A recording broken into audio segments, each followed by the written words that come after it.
Sudah sampai ke bab atau sifat kalam. Allah Maha berbicara.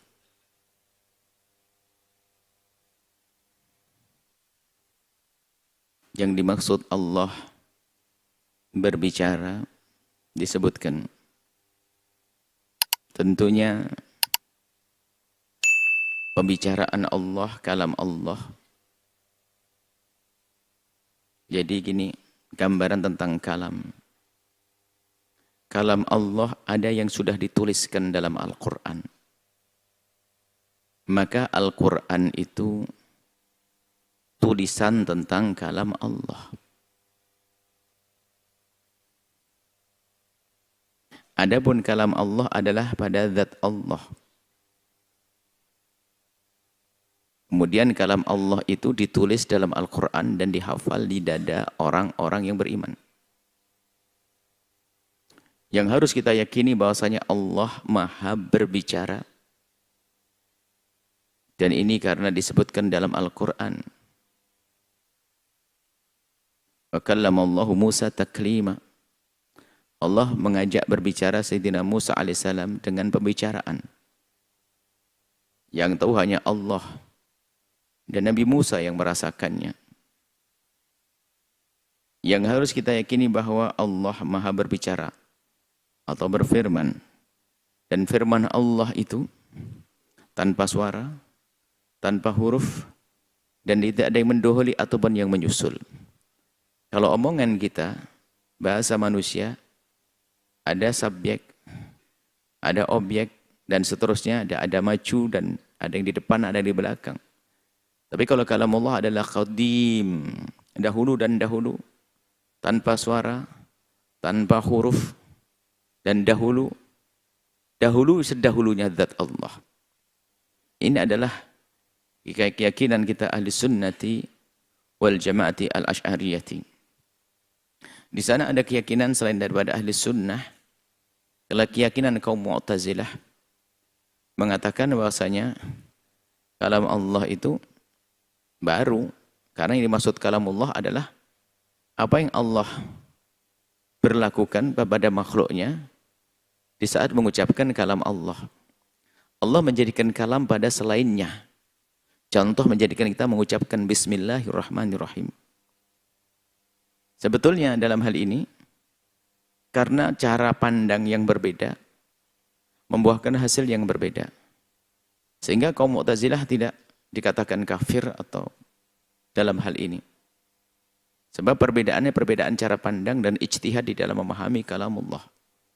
Yang jelas sepakat antara ahli sunnati wal jamaati dan kaum Mu'tazilah meyakini bahwa Allah Maha berbicara.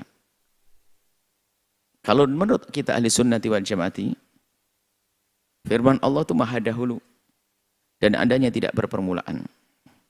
Berbeda dengan pembicaraan kita sebagai makhluk, omongan kita sebagai makhluk menggunakan huruf dan kata-kata atau kalimat yang didahulukan dan ada yang diakhirkan. Allah tidak menyerupai makhluknya dalam segalanya, termasuk dalam sifatnya. Al-Quran adalah firman Allah. Artinya firman Allah yang maha dahulu itu ditulis dalam lembaran-lembaran yang dikumpulkan disebut mushaf Al-Quran.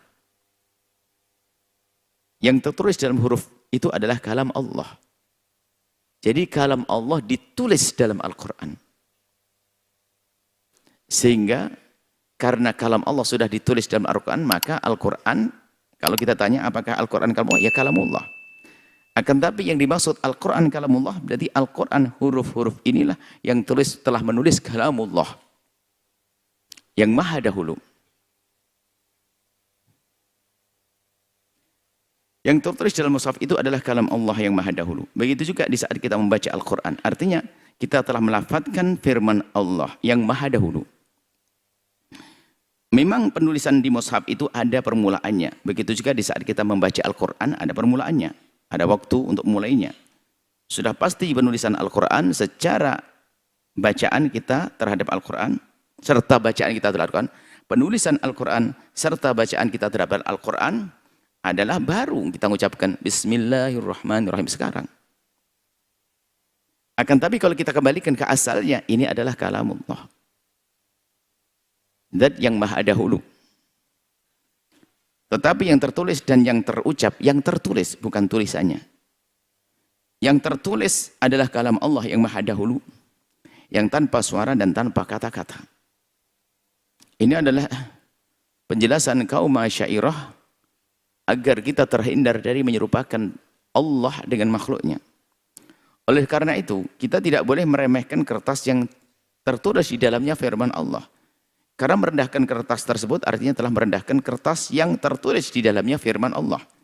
Maka dari itu kita harus memuliakan mushaf Al-Quran. Sebagaimana firman Allah, wa rusulan qad qasasnahum alaik min qablu wa rusulan lam naqsushum alaik. Wa kalamullah Musa taklima, Allah telah mengajak bicara Nabi Musa. Jadi ada kalamullah. Ini akan kita sederhanakan pemahamannya begini. Ada kalimat yang kami ucapkan mungkin saat ini.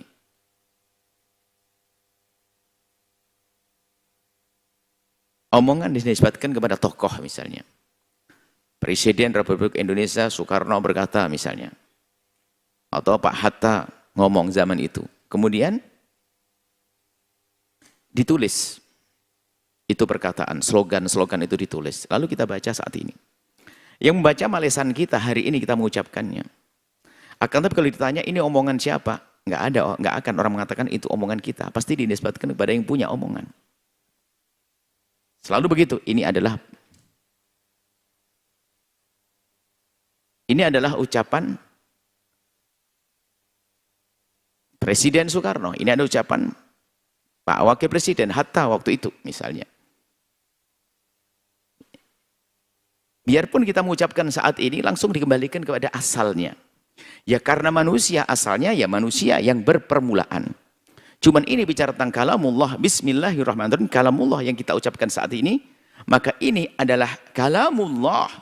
Nah kembali, yang punya kalam bismillah adalah Allah. Kita yang mengucapkannya saat ini. Tapi pada hakikatnya bismillahirrahmanirrahim adalah kalamullah. Dan karena kalamullah sifat Allah, dan zat Allah maha dahulu, maka kita kembalikan kepada zat Allah, maka dahulu bersama dahulunya zat Allah. Sehingga kalamullah maha dahulu. Nah, kemudian tidak ada, karena maha dahulu, sudah dahulu semuanya. Sehingga tidak ada yang namanya takdim, takhir, nggak ada yang mendahului, nggak ada yang mengakhirkan. Tidak diakhirkan. Contoh, kalau kita berbicara, berakit-rakit ke hulu, berenang-renang ke tepian misalnya. Maka berenang-renang ke tepian disebutkan setelah berakit-rakit ke hulu. Ada yang dahulukan, ada yang diakhirkan. Dalam tulisan kita. Dalam Al-Quran ada bismillahirrahmanirrahim, ada bismillah dulu, baru Allah ar-Rahman ar-Rahim. Itu dalam tulisannya. Tapi kalau kita kembalikan kepada Allah Jalla Jalalu, kalamullah yang ada pada Allah. Kalamun, qadimun, azaliyun. Itu dahulu tidak berpermulaan dan tidak ada yang dahulu tidak ada. Tidak ada yang didahulukan, tidak ada yang diakhirkan. Itu kalamullah. Memang pembahasan ini pelik, dan di sana banyak yang kepleset, sehingga ilmu akidah itu kadang disebut dengan ilmu kalam. Ilmu kalam. Kemudian, kaum ahli sunnati wal jamaati menjelaskan bahwasanya, untuk memahamkan, bukan untuk mengkiaskan, untuk memahamkan bahwa ada perbincangan itu, pembicaraan itu tanpa suara, tanpa kata-kata. Kaum Mu'tazilah mengingkari mana mungkin ada omongan tanpa suara, tanpa kata-kata.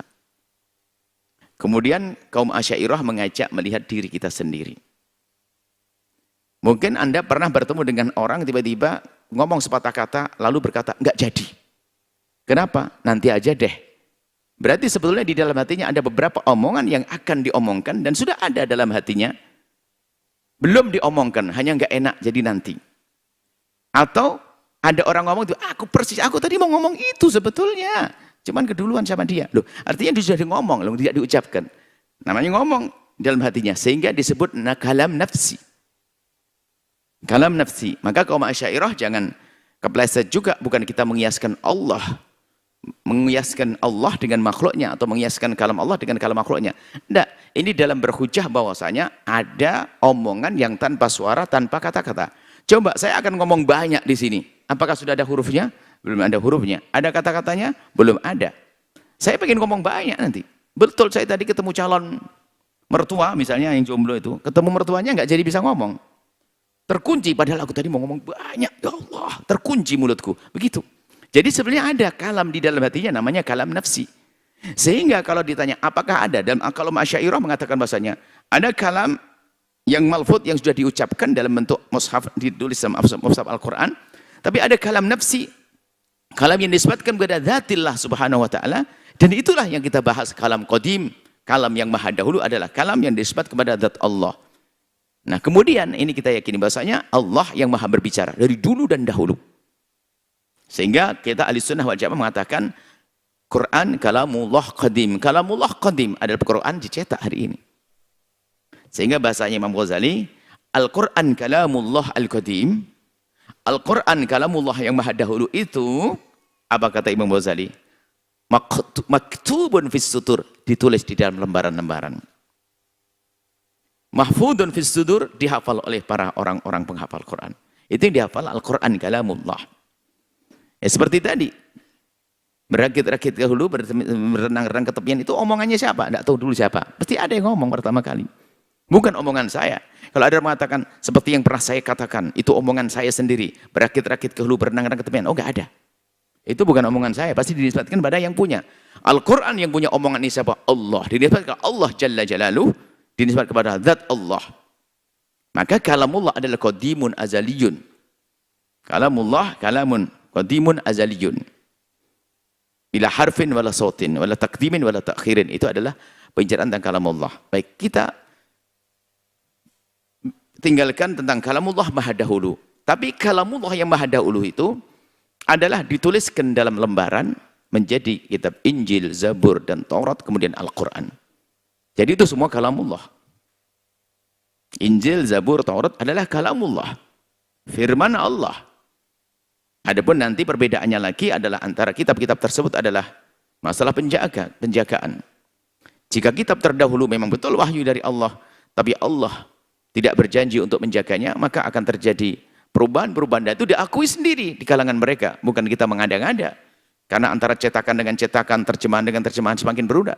Jadi terjemahan itu kadang terjemahan dari bahasa Ibrani, kemudian berpindah, dan kemudian bahasa Inggris, dari Inggris terjemahkan ke bahasa Indonesia, dan juga ke bahasa Jawa. Ini dari beberapa bahasa ini tentu ada pergeseran-pergeseran, perubahan-perubahan dari makna. Sehingga tiba-tiba di ujungnya jauh berbeda. Nah, tapi kalau Al-Quran nggak ada. Dimanapun kita berada, Al-Quran ya begitu. Anda pergi ke kutub utara sana menemukan mushaf Al-Quran ya sama seperti itu. Anda pergi manapun, itu dijaga oleh Allah. Yang menjaga adalah Allah, bukan penghafal Quran, bukan. Yang menjaga Al-Quran adalah Allah, bukan penghafal Quran. Kalau seandainya penghafal Quran sudah tidak ada semuanya, tetap Al-Quran terjaga. Tidak ada yang bisa merubah Al-Quran. Uniknya. Ini termasuk mukjizat. Kalamullah, Al-Quran mukjizat. Kitab suci, kitab-kitab yang lainnya adalah kitab suci aslinya pada dasarnya. Cuman ada campur tangan. Tokoh-tokoh waktu itu membuat perubahan, sehingga dibuat Allah semacam itu. Kemudian Allah menghadirkan kitab suci yang abadi. Agar apa? Agar nanti setelah mengambil kitab-kitab suci itu turun sampai Al-Quran. Dan ini pegangan terakhir kitab suci mereka. Jadi di hafalan yang bagus. Itu orang-orang yang tidak paham bahasa Arab. Di kota-kota kita, di kampung kita, itu tidak paham bahasa Arab. Tidak ngerti bahasa Arab. Tapi kalau baca Al-Quran sudah kayak Arab beneran. Dengan nada yang indah dan seterusnya. Seperti itu. Nah ini adalah masalah kalamullah. Tujuan sifat kalamullah.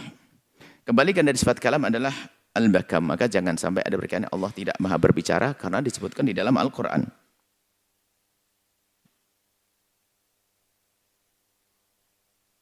Baik.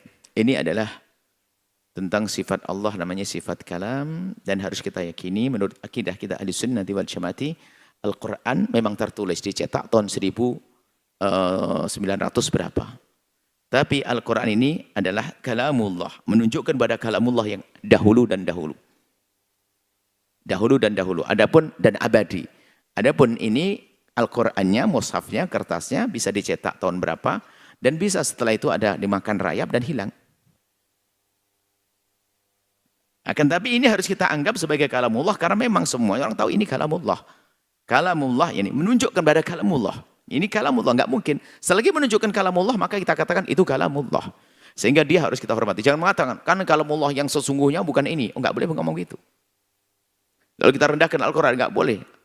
Baginda Nabi merintahkan kita muliakan Al-Quran, menghormat Al-Quran.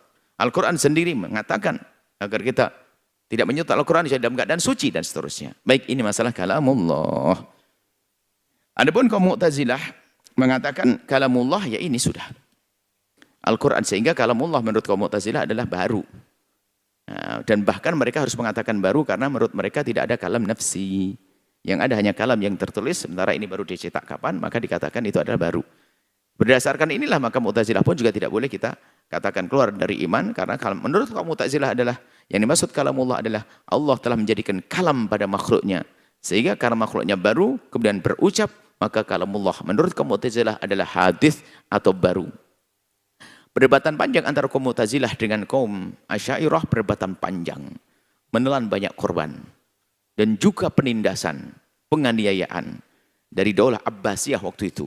Termasuk Imam Ahli Sunnah wal Jamaah Imam Ahmad bin Hanbal, termasuk yang mempertahankan Quran kalamullah qadim, adalah juga termasuk orang yang mendapatkan siksaan-siksaan pedih sampai dari beberapa generasi, kadang disiram di musim dingin, dibelenggu dan seterusnya, dan bahkan banyak yang mati waktu itu. Perbedaan antara kaum Mu'tazilah dan kaum Asy'ariyah. Kaum Mu'tazilah menguasai negara, Asy'ariyah terpinggirkan. Inilah akibatnya tidak terjadi komunikasi baik, diskusi yang baik. Sehingga yang ada hanya tuduhan-tuduhan, sehingga semakin runcing sampai terjadilah pembantaian-pembantaian, pembunuhan-pembunuhan, penyiksaan-penyiksaan, karena memang tertutupnya pintu diskusi. Yang jelas kaum Mu'tazilah adalah banyak pemikiran-pemikiran yang salah, tapi menurut Imam Ghazali rahimahullah ta'ala, mereka tidak sampai ke wilayah kafir, tidak masuk, tidak sampai